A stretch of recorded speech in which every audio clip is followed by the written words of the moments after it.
Halo,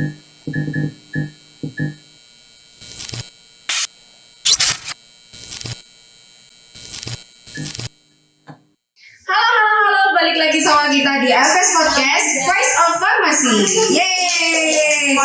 Oke, hari ini sama kita udah ada Bu Kinanti. Siapa beliau? Bu Kinanti ini salah satu dosen di Akademi Farmasi Surabaya ya. Oh ya, sebelum itu kita ini hari ini temanya itu OTD Bu Kinanti. Oke, apa tuh? OTD itu apa tuh? Baju-bajuan? Bukan, obrolan of the day. Yang agak mainstream sih. Iya, obrolan of the day. Jadi kita tuh mau ngobrol-ngobrol santai aja nih gitu ya. Berarti kita ngobrolnya santai-santai aja. Oke. Bu Kinan ini salah satu tim pengajar kan di Akademi Farmasi Surabaya. Beliau ini lulus dari mana Bu Kinan? Saya S1-nya dari jurusan Pendidikan Biologi di Universitas Negeri Surabaya. Terus untuk S2-nya di Universitas Airlangga jurusan Biologi juga. Wih, orang biologi nih men. Biologi itu ilmu apa sih? Ilmu biologi itu ilmu apa ya? Nah, kalau misalnya gitu ya. Kalau misalnya kita ngomongin biologi dari farmasi itu ya, jadi bagian yang mempelajari masalah makhluk hidupnya, tentang organisme hidupnya, kayak gitu Bu ini. Seru banget sih. Yang mempelajari kehidupan ini kenapa sulit gitu? Sambil mempelajari gimana kok bisa-bisa hidup gitu ya. Oke, iya. Kita bakal ngobrol banyak ya sama Bu Kinan ya, karena kemarin tuh sempet ya di Instagramnya AFS gitu. Siapa sih kira-kira dosen yang bisa diundang ke podcastnya AFS nih untuk curhat-curhat gitu ya, untuk jawab-jawab pertanyaan dari AFS podcast, AFS netizen gitu ya. Jadi saya di sini diundang buat ujian gitu ya, Be? Bukan. Gimana? Ngobrol aja, sharing gitu. Buat santai gitu ya? Buat santai. Ya kebetulan kemarin tuh banyak yang nanya tentang kuliah nih Bu Kinan. Jadi perkuliahan. Salah satunya ya. Mungkin pentingnya kuliah buat Bu Kinan tuh apa gitu. Oke, jadi kita mulai nih ya. Iya, kita mulai dulu tentang kuliah-kuliahan. Oke, berarti yang pertama, apa sih pentingnya kuliah ya? Di sini kalau menurut saya pribadi ya Bu ini ya, titik tumpunya itu bukan kuliahnya itu sendiri, tapi apa sih pentingnya belajar gitu. Ya, istilahnya seperti ini. Kan kalau untuk zaman dulu waktu kita masih mau mengenyam dunia S1, kuliah itu merupakan suatu hal yang mahal. Gitu ya. Terus kemudian mungkin untuk zaman-zaman yang sekarang kuliah itu suatu hal yang lumrah. Tapi kalau zaman kita kuliah itu yang mahal gitu. Jadi sebelum kita masuk ke ranah itu, kita tuh bener-bener harus ngesetting niat kita. Kita tuh mau apa? Apakah hanya untuk menjawab, misalnya ada tetangga yang tanya, sibuk apa sekarang gitu kan ya? Biar kelihatan ada kuliah gitu. Enggak begitu kan gitu ya. Terus kemudian atau misalnya kalau ada yang tanya, ada calon mertua misalnya. Jurusan mana gitu kan, tidak demikian. Tapi kita harus nge-setting dulu kita mau apa pada saat itu. Nah, kebetulan untuk saya pribadi, karena saya bukan berasal dari keluarga yang mampu ya pada saat itu ya. Kuliah sendiri kalau menurut saya itu memang untuk nge-challenge, untuk menantang diri saya sebenarnya sih. Saya punya nggak sih kesempatan untuk ini gitu loh. Apakah saya masih bisa untuk meraih pendidikan yang lebih tinggi? Nah, kebetulan kan saya itu berasal dari jurusan biologi, di mana biologi sendiri itu adalah major yang benar-benar saya sukai gitu loh Bu Idil. Pada saat saya keluar dari SMA, masa sampai sini aja sih saya bertemu sama biologi gitu. Udah ini berhenti sampai sini lah. Sampai di sini aja gitu. Akhirnya saya diskusi sama keluarga, sempat tidak disetujui karena itu tadi kembali kami berasal dari golongan yang menengah, istilahnya menengah ke bawah. Tapi alhamdulillah setelah diskusi panjang, saya punya kesempatan untuk melanjutkan. Gitu. Intinya adalah kuliah itu berasal dari niatnya. Anda mau apa? Take responsibility, bukan dari Anda itu kuliah di mana, tapi memang tujuan untuk kuliahnya itu apa. Berarti emang kuliah tuh sebenarnya bukan hanya buat cari kerja nggak sih? Betul. Jadi itu tuh lebih ke passion ya. Passion, betul. Passion. Jadi Bu Kinan dulu ambil jurusan biologi itu tuh karena passion gitu ya, karena emang suka dari SMA. Oke. Jadi kalau misalnya alasan sendiri ya, saya ngambil jurusan biologi. Kalau misalnya kita merunut ke belakang ya di SMA ya, biologi itu merupakan suatu major yang cenderung tidak disukai kalau misalnya di SMA. Kalau misalnya di ranah IPA itu kan ada fisika, kimia, matematika, fisika nggak sih yang paling Kalau di tempat saya dulu tuh Oh, biologi. biologi istilahnya tuh yang paling dianggap sebelah mata karena dianggap paling mudah dan gak ada tantangan. Oh, gitu. begitu. Nah kalau saya sih nggak peduli dengan itu. Kebetulan saya itu mulai dari sekolah dasar sampai ke menengah itu nggak tahu ya rasanya tuh ada chemistry aja sama si biologi ini. Jadi dari dulu tuh suka banget baca-baca buku-buku yang ada hubungannya sama alam. Yang Pasti saya bacanya nggak tahu RPAL.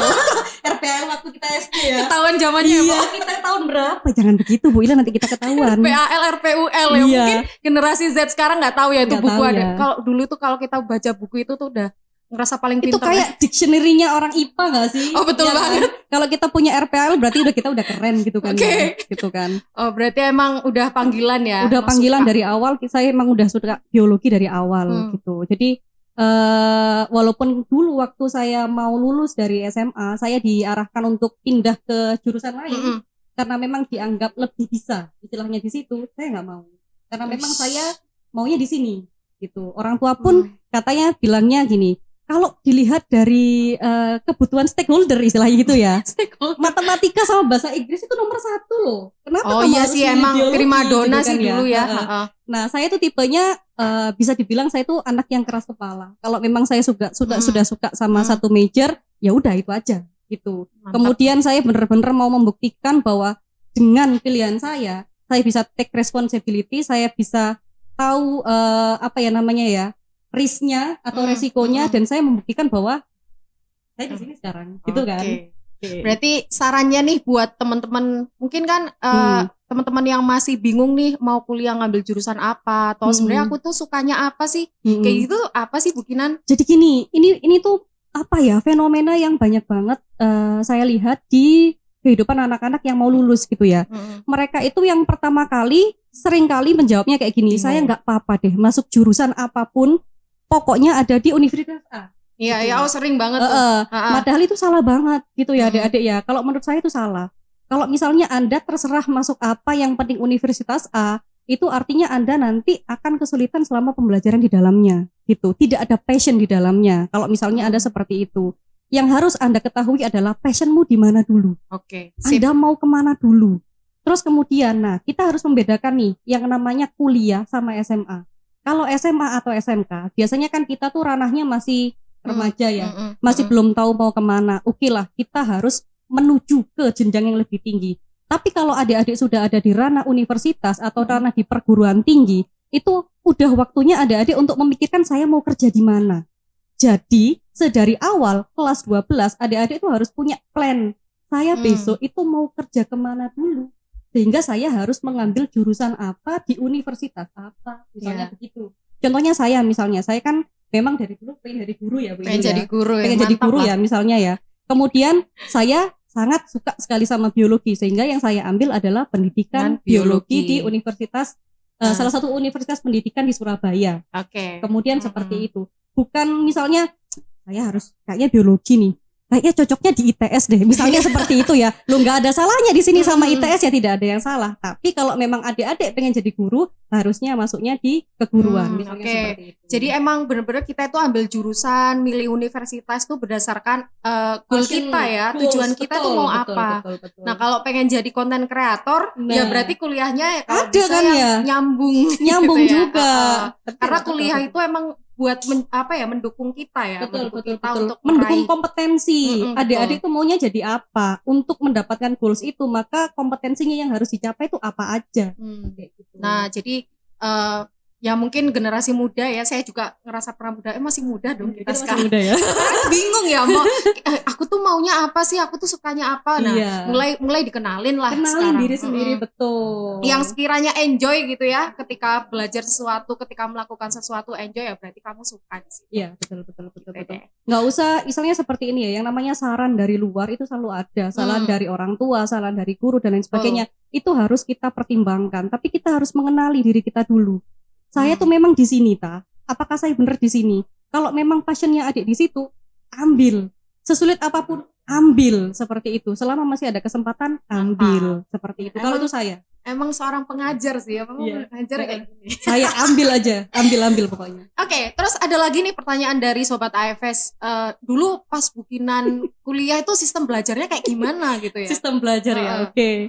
Kalau saya sih, saya tuh kalau saya sendiri mengenali diri saya sendiri ya, saya tuh orangnya unik ya. Uniknya apa? Saya nggak punya ritme belajar yang kontinu. Yang penting adalah satu, kita suka ya. Jadi pada saat saya masuk di biologi mulai dari semester 1 itu tuh rasanya kayak feels like home gitu loh Bu Ilin. Waduh. Jadi apapun informasi yang Mantap didapatkan tuh. mulai dari semester 1 itu tuh kayak kita lagi diskusi aja gitu loh. Saya pengen jadi guru, materinya adalah biologi. Jadi saya harus bisa di setiap materi gitu kan. Oke. Jadi kalau misalnya ada yang saya tidak paham, saya harus paham karena nanti saya akan menjadi begini. Kalau misalnya saya ada miss di sini, gimana saya bisa memberikan informasi ke anak didik misalnya begitu tuh yang pertama. Terus kemudian kalau ngomongin masalah sistem belajar itu ada kaitannya sama circle sih adik-adik ya. Jadi dulu waktu saya kuliah itu kebetulan kelas saya tuh cuma berisi 20 orang mahasiswa. Jadi pakai kelompok belajar gitu. Iya. Oh. 20 orang mahasiswa ini kan kecil ya. Kami tuh sering banget ngumpul di tempat nongkinya kita istilahnya ya. Kalau zaman dulu Anak tuh nongkrong dong. iya ada di danau gitu. Bener Oh, tadi di ya. Ada di Danau Unesa. Jadi kalau misalnya mau ada UTS gitu, kami langsung ngumpul di danau tersebut. Nah, kebetulan circle saya ini saya punya sahabat dekat ya. Satu orang ini tuh tipe belajarnya apapun yang keluar dari mulutnya dosen itu bisa dia catat. Titik koma semua. Wow, yuh. Mm-mm. Orangnya berarti suka nyatet ya. Iya, Maksudnya betul. bisa banget ngikuti Nah, sama itu nyatet. tuh bener-bener keterbalikan sama saya. Yang nggak Saya bisa itu nyatet. adalah orang yang nggak bisa terdistrak kalau mendengarkan orang. Jadi saya dengarkan semuanya nge-record di otak. Audio. Gitu, iya, Tipe audio. ya. Nah, pada saat kita mau ujian, itu catatannya si teman saya itu dibuka, terus dia lupa, ini apa ya gitu. Terus saya mengingatkan, oh ini begini. Kemudian dia menulis lagi dengan gaya yang lebih bisa dipahami.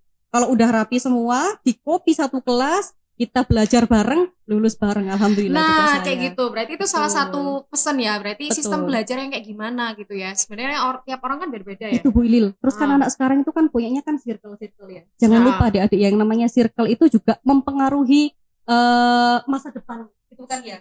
Seperti yang tadi kita Pilihlah bisa circle lulus. yang tepat ya. Betul banget. Kalau misalnya circle-nya sukanya nongki doang, tapi orangnya pinter-pinter nggak apa-apa. Misalnya orangnya udah pinter-pinter tapi udah nongki doang, nggak pernah belajar, ghosting, mau jadi apa kan misalnya seperti itu ya. Oh ya, jadi emang penting banget buat milih circle. Terus Betul. habis itu harus saling menguntungkan ya, maksudnya belajar bareng. Ada yang pinter nulis, pinter nyatet, ada yang bener-bener dengerin gitu ya. Jadi bisa sharing gitu ya. Betul, akhirnya betul. materinya tuh tersampaikan dengan baik. Betul. Jadi buat teman-teman yang sekarang lagi kuliah gitu, sistem belajar apa sih yang tepat buat kita? Ya lebih baik ya emang bikin kelompok belajar kayak gitu ya. Jadi kan lebih enak kan kalau kita ngomong sama temen ya. Betul. Kalau misalnya sama dosen misalnya mau tanya sungkan gitu ya. Tapi kalau sama temen ini kemarin ngomongnya apa sih, dosennya ngomongnya cepet banget misalnya gitu kan bisa ya. Oh ini ternyata yang ini, oh itu. Terus kalau misalnya ada suatu materi yang udah bener-bener pas nggak paham, baru tanya dosen bareng-bareng. Kalau sendirian aku gitu kan ya biasanya. Gitu. Ya tutorial lah, sama itu sudah teman kami satu circle. buktikan. Mantap tuh. Ya. Oke, lanjut. Nah, ini kira-kira nih ya, pas waktu kuliah itu kan plus minus, up and down gitu kan. Nah, pernah nggak dapet nilai di bawah B, jeng-jeng? Terus pernah remet gak sih bukinan? Oke. Ayo. Saya selama kuliah S1 S2 itu pernah 2 kali mendapatkan nilai kurang dari B. Cuma gitu 2 ya. kali guys, cuma 2 kali. Tapi ini udah kalau menurut saya seperti ini. Tim kami, circle kami itu merupakan anak-anak yang nggak takut sama ujian gitu kan. Kenapa? Karena evaluasi itu menunjukkan kesiapan kami. Kamu mau jadi guru nih, kamu ditanyain kayak gini UTS kamu nggak paham, gimana kamu mau jadi guru kan gitu istilahnya ya. Nah, dulu waktu saya kuliah semester 1 itu ada mata kuliah yang bener-bener saya nggak suka. Jadi kalau di IPA ada juga ternyata yang itu kan ada matematika, fisika, kimia, biologi kayak gitu kan ya.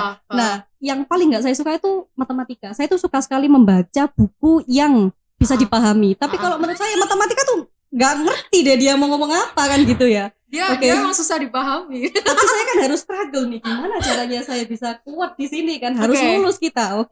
Selama biologi perkuliahan juga belajar ada, matematika ya? Kalkulus ada tuh. Oh ada kalkulus. Farmasi Sejak juga pertama. ada sih ya? Iya. Matematika yang bener. dibutuhkan juga bisa. Oke, terus gimana? Nah itu selama perkuliahan itu saya nggak ngerti, saya sampai lupa gimana caranya. Pokoknya saya gimana caranya harus struggle. Yang paling saya ingat pada saat saya UAS itu ada 10 soal. Saya jawabnya cuman 3 doang. Yang 7 saya tulis lagi soalnya tuh. Itu yang paling saya ingat. Soalnya kelas kami itu adalah orang yang bener-bener menjunjung tinggi jangan sampai cuntuan lah. Emang soalnya orangnya jangan lah. orangnya kaku gitu kan. Jadi nggak ada yang bisa cuntuan kalau di kelas kami itu ya. Walaupun kita kalau belajar bareng, tapi kalau cuntuan kami bener-bener jujur gitu. Cuntuan tuh nggak bener sih emang. Iya bener. Terus habis itu pada saat ujian saya cuma doa ya, setelah ujian tuh saya doanya tuh nggak berhenti Bu Ilil, ya Allah semoga saya nilainya dapet C, ya Allah saya dapet C sampai doanya buat C ya. Nggak dapet D, ya Allah saya semoga nggak dapet D gitu. Ternyata waktu keluar KHS yang pertama kali saya lihat adalah kalkulus kan, seret keluar C, saya sudah cukup. Alhamdulillah saya nggak harus mengulang kan gitu kan ya. Kalau ngulang saya nggak tahu lagi gimana. Itu yang pertama. Yang kedua kan saya ngerasa enjoy. Ternyata dari belakang teman saya bilang, Kinan, kok bisa kamu dapat D? Apa nih gitu kan ya? Ini siapa mau udah hilang nih, ini siapa lagi yang D? Masa saya gitu kan? Saya kan udah KHS udah nggak peduli lagi karena kalkulusnya udah tak lihat, yang lainnya pasti mengikuti, pikir saya sombong gitu kan. Terus ternyata waktu saya lihat yang dapat D itu adalah kimia dasar 1. Kok bisa dapat D saya gitu kan? Ternyata waktu dirunut saya itu pernah masuk rumah sakit waktu itu karena tipes. 1 minggu gak masuk kuliah. 1 minggu itu memotong waktu UTS sih kimia dasar. Nah zaman dulu kan belum ada WA ya Bu Ilil ya. Jadi kita kan menghubungi dosen juga nggak bisa. Akhirnya saya cuman SMS ya waktu itu ya. Terus SMS-nya kepotong lagi sebagian teks hilang. SMS ke Komting ya. SMS ke Komting ngomong kalau saya sakit nanti surat dokternya akan saya berikan pada saat saya masuk gitu. Nah pada saat saya masuk saya langsung ketemu sama dosennya, ngasih surat dokter, minta ujian susulan, diperbolehkan. Terus kemudian ada 2 orang nih yang sakit sama-sama, saya sama teman saya itu tadi. Setelah dikumpulkan saya merasa ngerjainnya bisa-bisa aja, santai gitu kan. Jumawa gitu kan. Ternyata kok bisa dapet D ini kenapa? Iya langsung. Loh kok bisa dapet D? Akhirnya saya harus ke yang bersangkutan ke beliaunya kan. Ibu mohon maaf, mohon izin, kenapa kok saya mendapatkan nilai demikian? Yang salah di mana gitu kan. Jawabannya beliau adalah mencengangkan sekali. Apa? Anda kan nggak ikut UTS. Bu, bukannya saya kan sudah mengulang gitu. Mana tidak ada mengulangnya. Lah Bu, gimana? Terus saya tanya sama teman saya yang mengulang. Ternyata dia lulus. Nilainya ada loh, kenapa saya nggak ada? Terus berarti kayak karena miskomunikasi ya atau slip gitu. Itu kan nilainya. Slip kali ya. Karena kan biasanya di meja dosen itu kan banyak tumpukan-tumpukan gitu. Betul. Terus akhirnya saya diberikan kesempatan, saya nggak bisa merubah nilai kamu gitu. Tapi kamu saya berikan kesempatan untuk mengulang tahun depan di jurusan kimia. Saya nggak mau Wilil. Jadi kalau sekarang saya ngeprint transkrip nilai S1, paling atas sendiri adalah kimia dasar 1D. Oh ya Pak, yang di atas sendiri gitu. Paling atas sendiri merah D gitu. Jadi pernah ya. Nah, berarti dari cerita Ibu Kinan ini sebenarnya nilai di bawah B itu bukan dilihat dari sudut pandang lain gitu ya. Kalau emang ujian terus habis itu evaluasi. Nah, kita itu harus lihat dari segi evaluasinya. Iya, betul. Kenapa kok bisa di bawah B? Berarti kan itu kurangnya di mana? Kurang apa itu? Jangan sampai nanti di semester depan dapat itu lagi kan gitu ya. Betul. Berarti ya sebenarnya pernah aja sih dapat di bawah B, malah aneh kalau nggak pernah dapat di bawah B, belum afdol gitu. Tapi ya harusnya kuliah. sih nggak usah ya kalau ya harusnya sih nggak minimal B saja kan istilahnya gitu. Pernah nggak punya temen yang nilainya kuncup semua gitu? Ada pasti ada. Monoton banget transkripnya. Dan pernah nggak sih Bu Lil punya teman, saya kan punya teman tuh dari kelas unggulan ya istilahnya ya. Terus dia tuh selalu dapat nilai A. Terus dapat B nangis ya? Bukan, dia nggak pernah dapat B, tapi dapat angka ya. Misalnya kayak dapat 80, dia menangis, kenapa saya dapat 80? Yang lainnya cuma aduh, emang ada sih ya. Emang ada memang. Jenis teman seperti itu tuh ada. Belum tahu aja kita bisa dapat. Padahal kita udah struggle gitu ya. Aduh. Ya jadi nilai memang itu reward ya buat kita, tapi sebenarnya kan yang penting itu evaluasi. Betul, usaha sama evaluasi. Itu tuh Sobat AFS. Oke, lanjut. Ada lagi nih pertanyaan buat Bu Kinan. Dulu Bu Kinan pas kuliah itu tipe kupu-kupu, kuliah pulang atau kunang-kunang nih, kuliah nangkring atau malah nggak pernah pulang. Oke, kalau ngomongin masalah itu ya, saya ajak cerita nih Bu Ilil ya. Jadi mulai dari saya semester 1 itu saya kan dulu waktu SMA nggak pernah ikut organisasi ya. Tapi pada saat saya di universitas nggak tahu ya, mungkin karena atmosfernya beda, feel Mm-mm. like home ya. Mm-mm. Rasanya kayak saya memiliki itu, Oh. gitu loh. Jadi pada semester 1 saya sudah tertarik di organisasi, terus Mm-mm. kemudian saya ikut di Pemira. Begitu, ikut di Pemira Pemira apa ya, jurusan Pemilu. Pemilu Raya gitu. Pemilu Jadi kami Raya. jadi kayak tim Pemira. Oh gitu. Nah, Tim sukses bukan tim sukses ya. tim Pemilu Raya. Tim Pemilu gitu. Raya. Oke. Terus habis itu saya ikut, terus udah kenal kan sama kakak BEM-nya gitu kan. Terus kakak BEM bilang, nanti semester 2 ada adik yang ikut Pemira, jangan lupa untuk ikut join apa sih namanya BEM ya, kita nanti ada seleksi gitu. Dengan cara nilainya tidak boleh ada yang C dan D gitu kan. Itu di semester Diskriminasi banget tuh. itu nilai semester 1. Terus kemudian kan untuk seleksinya di semester 2. Nah, kejadian C dan D yang tadi kan semester 1. Pupus lah harapan saya masuk di BEM gitu kan. Itu padahal udah Ya ampun. luar biasa pengen banget masuk BEM, tapi karena kita udah kenal nih sama orang dalam, udah tahu Power kan of sepak internal terjangnya person. istilahnya kan. Oke, kinan ikut aja gitu kan. Alhamdulillah Terus? untungnya saya bersyukur banget punya teman-teman di BEM yang bisa paham lah istilahnya ya tentang diri kita gitu. Oke.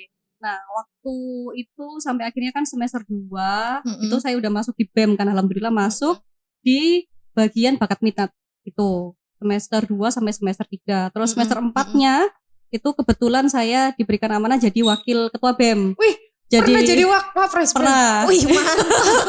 Jadi pada saat awal-awal itu tuh Hebat. kita tuh orang-orang yang kunang-kunang. Wih, berarti kunang-kunang ya? Kuliah nangkring tapi Nangkringnya di BEM di gitu BEM. ya, Wih, betul. mantap. Jadi kan kalau di UNESA kan nggak apa-apa ya kita nyebut Iya, UNESA nggak ya. apa-apa. Di biologi UNESA itu adalah jurusan yang paling unik Bu Ilil kalau kita tahu ya. Heeh. Jadi jadwal kuliahnya tuh mulai dari jam 8. Tapi para dosen kami itu sudah ready jam setengah 8. Otomatis jam 6 pagi kami harus sudah OTW dari kampus, dari kos Dari gitu. kosan. Terus Pagi jam 6 amat. OTW sampai jam 4 kan kuliahnya. Jam 4 tek kita langsung nangkring di BEM. Itu sampai maksimal jam 8 karena kita ada curfew. Ada jam malam gitu kan. Jadi di kos-kosan itu maksimal jam 9 malam. Itu masih jadi kunang-kunang gitu ya. Iya. Terus Semester habis 2 itu sama 3 itu ya. sampai ke semester 5, sampai semester akhir nih, udah vibes semester semester 4 akhir. ya. 2, 3, 4, 5 ya. 2, 3, 4, 5 itu masih kunang-kunang. Terus habis itu saya nggak lanjut nih ke BEM karena saya rasa udah cukup lah ya, udah kenyang cukup. gitu kan. Saya sama teman-teman beberapa teman diajak sama dosen jadi tim jadi tim untuk Eko Kampus. Kalau dulu pernah dengar Eko Kampus Bu Idil? Pernah sih.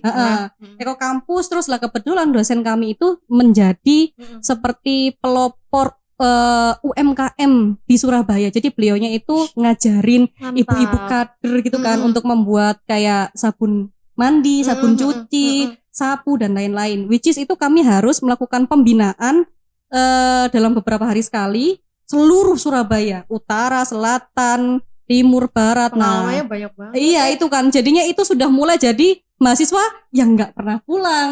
Karena mulai dari pagi kita kuliah, mulai dari jam 4 sampai jam 1 malam baru selesai. Gitu. Otomatis kita harus pulang ke kosan ya jam 2 lah. Itu kan udah termasuk nggak pulang ya istilahnya Iya, ya. betul. Terus saya rasa ya udahlah cukup ya waktunya untuk berhappy-happynya itu tadi.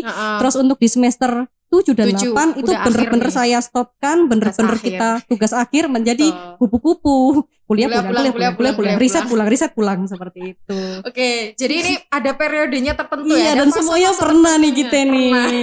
Pernah jadi kupu-kupu, pernah jadi kunang-kunang. Mumpung kapan lagi kan kita punya kesempatan untuk betul. jadi seorang mahasiswa yang punya kesempatan dengan umur, dengan energi yang masih banyak ya itu doang gitu Iya. kan gitu. Jadi mungkin kalau teman-teman sekarang yang lagi kuliah, yang lagi struggle sama tugas akhir, it's okay to be kupu-kupu gitu Yes. ya. Karena emang ya fokusnya emang di situ. Tapi sebelum itu Anda harus mencari pengalaman, kesempatan, betul. kesempatan. Cari Oke. sosialisasi, kenal sama orang, maybe cari link untuk dunia kerja tuh Betul. penting saudara-saudara.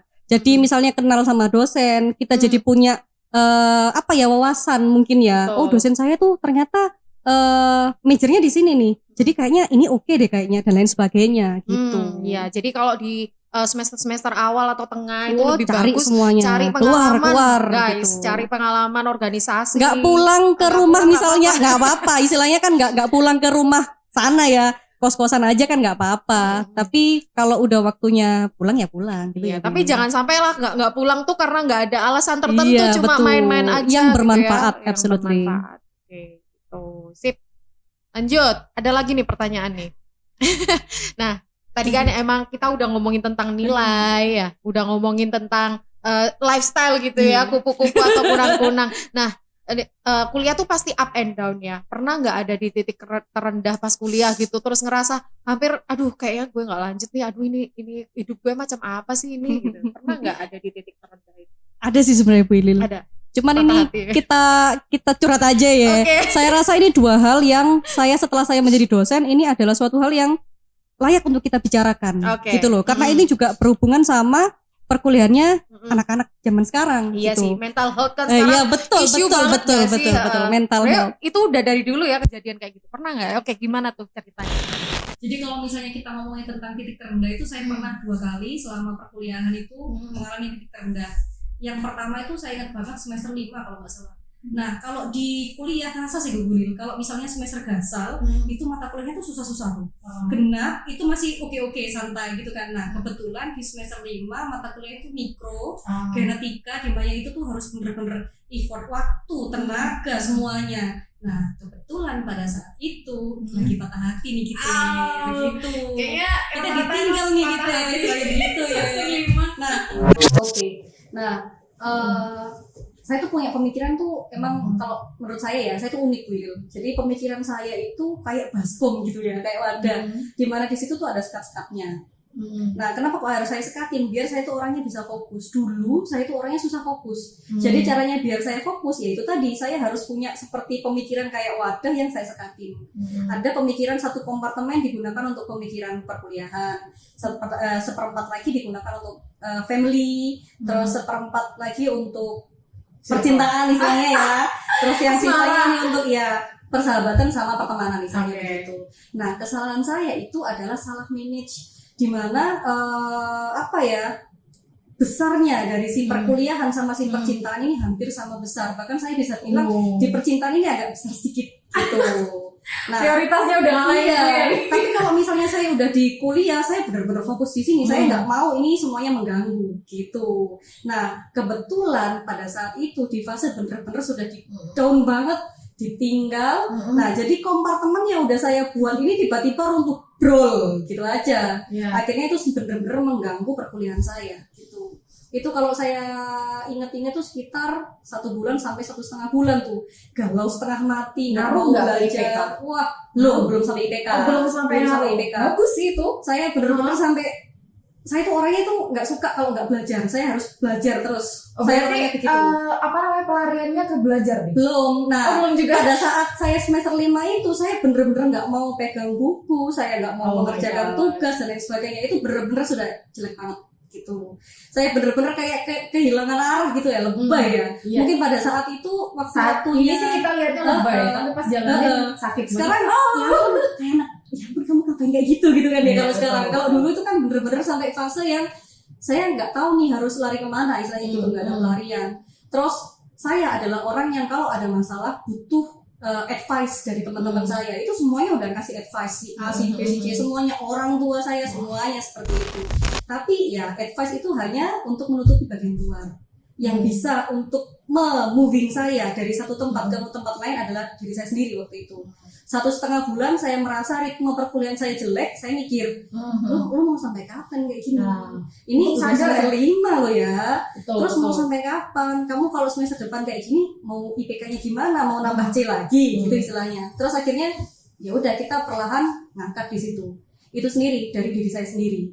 Jadi saudara-saudara semua ya, adik-adik semuanya, sobat-sobat AFS. Jadi kalian tuh perlu mengenali diri kalian sendiri. Kalian perlu punya circle yang baik. Alhamdulillah dulu saya punya circle yang baik ya. Betul. Yang ngasih advice yang luar biasa banget pada saat Sistem saya, lah ya. Kalau sekarang pada saat saya di down banget itu.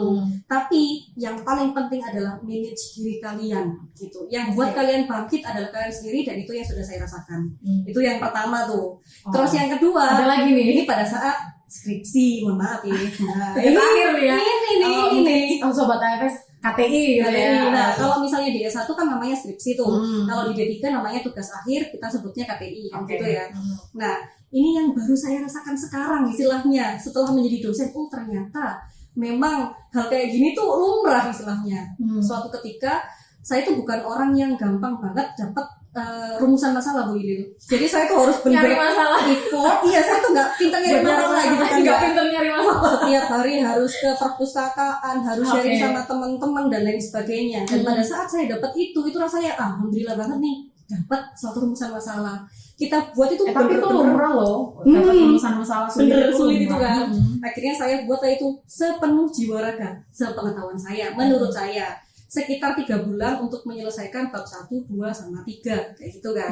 Nah kebetulan juga saya dapat dosen pembimbing yang luar biasa hebat pada saat itu, beliaunya selalu memberikan masukan. Nah saat saya merasa oh oke nih ada waktu saya untuk ujian proposal, mau ACC nih, dosen saya bilang Kinan ini mohon maaf ya, kalau setelah saya lihat-lihat ini rumusan masalah kamu nggak cocok dan judul kamu harus diganti. Otomatis Udah jadi itu, tuh ya? udah jadi. Otomatis itu harus ganti semua 1 sampai 3. Jauh banget tuh pasti. Saya cuman, aduh, Oh my god. saya tipe orang yang nggak mau komentar dulu. Saya selalu okein dulu. Baik Pak, gitu. Tapi wajah saya udah nggak bisa dan hari itu saya nggak bisa menerima advice apapun. Saya pulang, saya tidak menangis, cuma masuk ke kos-kosan tidur. Dan saya bener-bener seperti kayak lari dari masalah. Saya nggak mau buka skripsi, saya nggak mau mikir. Oh my god. Itu Berapa lama tuh kayak gitu? saya jadi mahasiswa ghosting, Bu Lil. ghosting juga. saya jadi orang yang menghilang. Istilahnya saya bener-bener males untuk ngurusin skripsi. Saya tetap ke kampus tiap hari ya. Cuman saya males banget ngurusin skripsi, males banget itu selama kurang lebih 1 bulan. Emang ngerubahnya tuh bener-bener ngerubah total? Total. Oh total. Wah itu berat Total. banget emang rework kayak gitu. Setelah saya aduh ya Allah ini kenapa begini banget ya. Saya pada saat itu tidak marah terhadap dosen saya. Artinya kan saya tahu beliau memberikan itu karena memang itu harus gitu kan.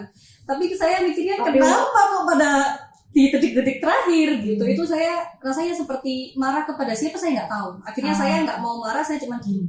So akhirnya kayak gimana tuh? Akhirnya sama advice datang silih berganti, but ya itu hanya di bagian luar. Kembali lagi saya ngenalin mau sampai kapan kayak gini. Saya itu orangnya begitu Bu itu. Kalau udah capek ya sudah kita istirahat dulu. Istirahatnya bener-bener vakum hilang gitu. Selama 1 bulan saya ingat itu bener-bener 1 bulan saya nggak buka laptop, saya nggak healing lah ya itu. Atau menerima kenyataan? Enggak, saya nggak menerima kenyataan. Lari dari kenyataan gitu. Kemudian saya waktu itu lagi tiba-tiba muncul. Mau sampai kapan kayak gini? Mau sampai kapan? Kamu tuh harus sampai kapan seperti ini, gitu kan? Akhirnya ya udahlah. Oke, kita harus buka pikiran, kita harus mulai lagi dari awal. Nah, pada saat itu saya langsung ketemu dosen saya, baru tanya, Pak, mohon maaf, ini kenapa kok saya harus diganti? Nah, pada saat saya datang itu, otak saya ini sudah benar-benar sudah siap menerima seluruh kritik, saran dari beliau. Begitu. Lo sempat dicariin nggak sama pembimbingnya? Kebetulan mungkin karena dulu nggak ada WA. Oh iya, karena nggak ada WA. Nggak ada WA, jadi saya rasa. udah kalau misalnya ada chat, SMS, muncul ada kata-kata skripsi, I don't care gitu, selalu begitu. 1 bulan saya ingat itu. Ya ampun. Terus akhirnya saya datang lagi, konsul lagi, kamu begini, nanti daripada nanti pada saat ujian Anda harus disuruh ujian ulang, bla bla bla bla. Terus saya merasa oh iya ya ternyata memang harus begitu. Cuman kan kemarin capek aja gitu loh, effortnya udah terbuang gitu. Nah pada saat sekarang saya jadi dosen, saya bener-bener merasakan itu gitu loh. Jadi yang kami berikan untuk mahasiswa itu bukan untuk mempersulit mereka, Betul. tidak bermaksud untuk menyuruh mereka untuk lebih sulit lagi, tidak. Kami paham sekali. Saya juga pernah berada di posisi itu, tapi memang itu harus untuk dilakukan seperti itu. Jadi sekarang saya benar-benar merasa oh thank you banget ya Pak dosen yang sudah memberikan support kepada saya dengan cara seperti itu untuk pembelajaran saya menjadi pendidik sekarang. Oke, jadi tiap kali kita ngerasa ada di titik terendah gitu ya, berarti ya carilah advice banyak mungkin kalau memang kalian gampang menerima. Tapi kan ada ya beberapa orang yang kalau di advice tuh malah sulit. Tapi sebenarnya kunci utama kan di diri sendiri, di diri kita sendiri gitu. Mau sampai kapan kayak mau sampai kapan? Tapi kan tiap orang juga punya spare waktu untuk kadang menerima kenyataan ya. Kalau saya bilang sama mahasiswa saya dulu ya, Anda capek, istirahat gak apa-apa. Istirahat dalam artian tertentu ya, istirahat. Anda mau menangis gulung-gulung, gak apa-apa, silahkan. Jangan lama-lama, gitu. Anda itu untuk mengeluarkan sisi kemanusiaan Anda, gitu ya. Itu Anda yang Anda butuhkan. Tapi jangan sampai lebay. Saya bilang begitu. Istilahnya kalau jatuh istirahat dulu. Nggak apa-apa, diobati dulu tuh. Jalan lagi, jangan sampai lama jadi mahasiswa ghosting, misalnya begitu ya. Ghosting. Bicara masalah ghosting nih ya, sebelum ke situ, ini kan tadi udah kita ngobrol tentang saran-saran menghadapi titik terendah gitu ya. Nah sekarang pengen nih nanya tentang perdosenan ya. Dulu kan ketika jadi mahasiswa udah dikupas tuntas nih ya, Bukinan kayak gimana dulu ketika jadi mahasiswa. Nah sekarang kalau jadi dosen, apa sih suka dukanya Bukinan jadi dosen? Suka dukanya jadi dosen ya. Kalau misalnya ditanya sukanya, Banyak ya? kebetulan karena apa ya, perdosenan ini tuh Udah passion saya gitu ya. Biologi juga passion passion. saya. Jadi saya menjadi apa ya, melakukan aktivitas ini itu happy aja. Kayak hobi yang dibayar gitu loh, begini. Happy, enjoy. Saya suka sharing, saya suka ngobrol sama mahasiswa, kayak gini tuh saya suka gitu loh. Nah, sedihnya apa pada saat saya ngobrol sama mereka kemudian tidak ada feedback dari mereka, itu sedih saya. Terus kemudian saya tuh kan suka sekali sama anak-anak Kacangin muda. Ini kan kita kan tahu ya, kalau mahasiswa itu kan cenderung usianya muda-muda tuh. Yang harusnya semangatnya tuh lebih daripada kita. Betul banget tuh, betul Nah, banget. saya makanya suka berkumpul sama mereka. Tapi pada saat saya tahu semangatnya mereka kurang dari saya, istilahnya itu, lu kenapa sih menyanyiakan kesempatan gitu loh. Kamu tuh tidak ada di tempat ini atau waktu ini tuh 2 kali, lakukan gitu loh. Jadi pada saat kita memberikan advice, ya do it gitu loh. Itu sih yang saya nggak suka gitu. Oke, berarti dukanya kayak gitu ya kalau misalkan feedbacknya kurang kayak gitu. Padahal betul. Bukinan ini saya rasa udah jadi dosen yang memang bener-bener deket nih sama mahasiswa. Ya sukanya gitu. Kalau sukanya hobinya gitu.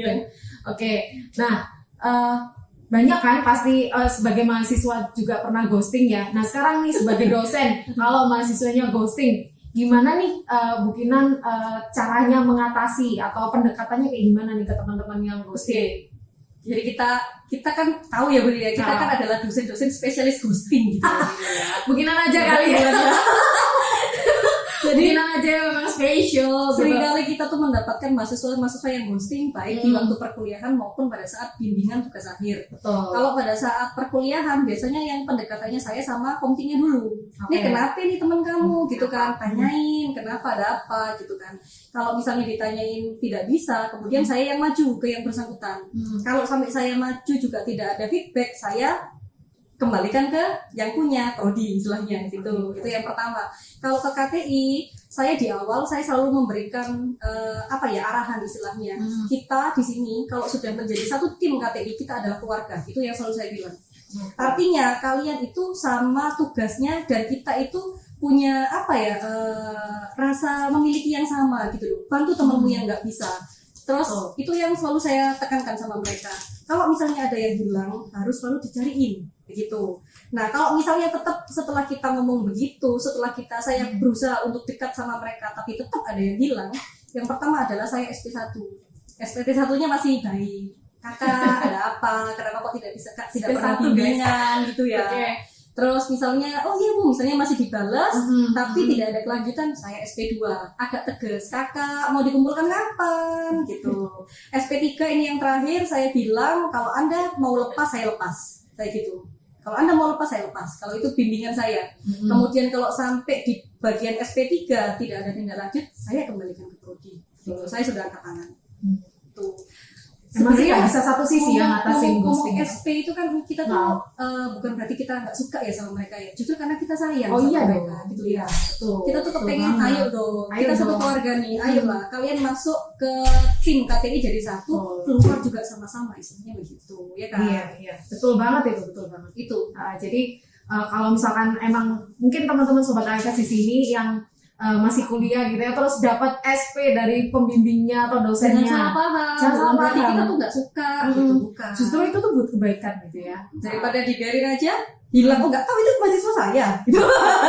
Misalnya Ya jadi jangan suka ghosting ya, maksudnya ngilang bentar untuk refresh pikiran tuh nggak apa-apa gitu, tapi jangan sampai ngilang selamanya gitu ya. Betul. Ingat lagi tujuan pertama kalian kuliah. Iya. Anda sudah jadi orang dewasa yang harus punya tanggung jawab moral dan juga apapun itu terhadap diri kalian maupun keluarga dan juga institusi seperti itu. Yap. Oke, kayaknya udah lengkap banget ya. Bukinan kita udah ngobrol lama nih tentang capek ya. seluk-beluk ya jadi mahasiswa terus jadi dosen kayak gimana.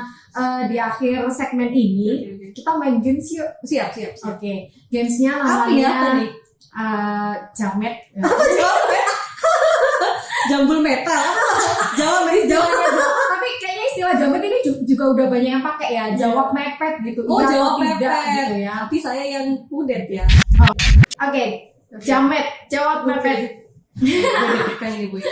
Iya atau tidak pernah bolos pas kuliah? Nggak pernah. Wih. Emang seorang tenaga pengajar yang handal ya, nggak pernah bolos. Pernah atau tidak ketiduran di kelas? Sering. Biasanya orangnya gitu Bu. Sering. Jadi saya tuh pernah punya dosen itu ya yang killernya setengah mati. Saya sudah coba buat bangun Itu duduk di belakang atau depan.